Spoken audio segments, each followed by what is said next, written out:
যে আজকে ফাঁসির শুটিং করবো, সালমান বলে আজকে আমার আত্মীয় স্বজন সব আসবে, ওর মা আসছে, বউ আসছে, সবাই আসছে ওই শুটিং 1 নম্বর এই ফ্লোরে 1 নম্বর ফ্লোরে। সালমান শাহকে বললাম দাঁড়াও, পিছনে হাতটা রাখো, রেখে একটু করো, বলে ফাঁসিতে আপনাকে পা বাঁধতে হবে, হাত বাঁধতে হবে, চোখের মধ্যে দিতে হবে। হাত বাঁধলো, নিজে পা বাঁধলো, নিজে করলো, নিজে শট নিব, ওই সব প্রিপারেশন করছে। সালমান শাহকে আপনি ফাঁসি দেওয়ার দৃশ্য আমরা অনেক ছবিতে দেখি, হ্যাঁ, কিন্তু এই ছবির মধ্যে যখন আপনি সালমান শাহ হাত বেঁধে ফেললেন, পা বেঁধে ফেললেন, আরে এগুলো আমি বাঁধিনি, আরে না, এটা তো আমার কিছু ছিল না, এটা সবই সালমান শাহ। আমি ওখানে গিয়েছিলাম শুটিং করব, যে আজকে ফাঁসির শুটিং করব, সালমান বলে আজকে আমার আত্মীয় স্বজন সব আসবে, ওর মা আসছে, বউ আসছে, সবাই আসছে ওই শুটিং 1 নম্বর এই ফ্লোরে 1 নম্বর ফ্লোরে, এই ফ্লোরের মধ্যে আসছে, এখানে ফাঁসি পালা হয়েছে, চারিদিকে করা হয়েছে, আমি ফাঁসির শুটিং করব। সালমান শাহকে বললাম দাঁড়াও, পিছনে হাতটা রাখো, রেখে একটু করো, বলে আপনি ফাঁসির শুটিং দেখেননি? আমি কিনুন দেখেন, ফাঁসিতে আপনাকে পা বাঁধতে হবে, হাত বাঁধতে হবে, চোখের মধ্যে দিতে হবে। আমি গেলাম চোখের মধ্যে ওটা দিই, আর হাত পা তো দেখা যাবে না, ফ্রেমে নাই, তোমার এইটুকু আছে ফ্রেম, এই দুগুণ তো তোমার চোখে মানে কাপড়টা দিই আর ওর মধ্যে দইটা লাগাক। বলছে না, আমার ওরকম এক্সপ্রেশনই আসবে না, আপনি আমার হাতটা বাঁধেন, পা বাঁধেন। আমি বললাম বাবা, হঠাৎ করে যদি টান পড়ে যায় তখন তোমার আমি বাঁচাবো কেমনি? কয়েকগুলি ভয় পড়লে আপনি ওখানে বসেন তো। সেই সবাই ডাইকা ডুইকা, স্টেটে ডাইকা, উমকে ডাইকা, নিচে হাত বাঁধলো, নিজে পা বাঁধলো, নিজে করলো, নিজে শট নিব, ওই সব প্রিপারেশন করছে।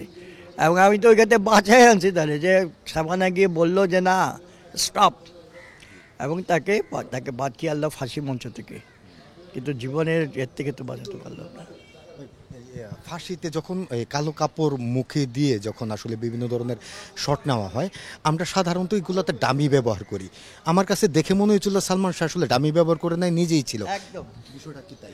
একদম ঠিক, কোনো ডামি নেই, ও একদম। এবং ফাইটের শটে যেখানে এই যে এই ওপেন জায়গাটার মধ্যে একটা গাড়ির থেকে লাফ দিয়ে বসে একটা ভিলেনকে একটা লাথি মারবে, আমি কই তুমি গাড়ি থেকে লাফ দেওয়াটা আমরা ডামি করি? কই না, ও নিজে ওখান থেকে জিপের থেকে লাফ দিল, নিজে ওখান থেকে লাফ দিয়ে ফ্লাইং কিক মারলো, একে নায়িকাটার উপর থেকে সরাই দিল।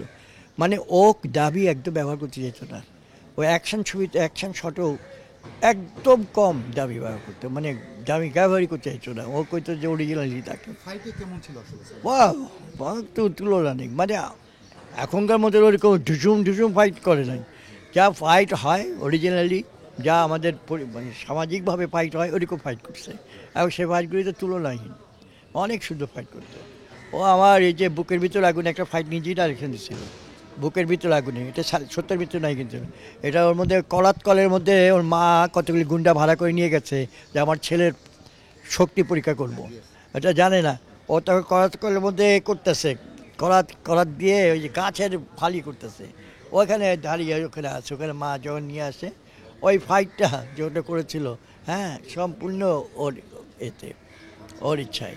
ফাল্গুনি আহমেদ যখন নিয়ে আসলো এদের সবাইকে ওইখানে ফাইট করার জন্যে, যে আমার ছেলে, হ্যাঁ ছিল, ফাইট ডিরেক্টর ছিল, ফাইট ডিরেক্টর খুব ছিল, আমার একটা ভালো ফাইট ডিরেক্টর আছে, সে ছিল, কিন্তু তাকে পাঠ করাইছে ওখানে, ও পাঠ করাইছে, এবং ওখানে ও বেশিরভাগই শটই ও নিজে করেছে। এবং এটারও অনেক ইতিহাস আছে, ও আমাকে ওই যখন প্রথম দিন যাচ্ছিলাম, সে আমাকে কেমন করে মানে করাত করে, নাক এখান থেকে বাঁধতে, এখানে উঠতেছে, মানে অনেক ও হেল্পফুল লোক ছিল। এখনকার আর্টিস্টদের মতন মানে অহমিকা বসে থাকতো না, ও চাইতো যে জিনিসটা সবার করে মিলে করবো, সবাই যেন এটা সুন্দর হয়।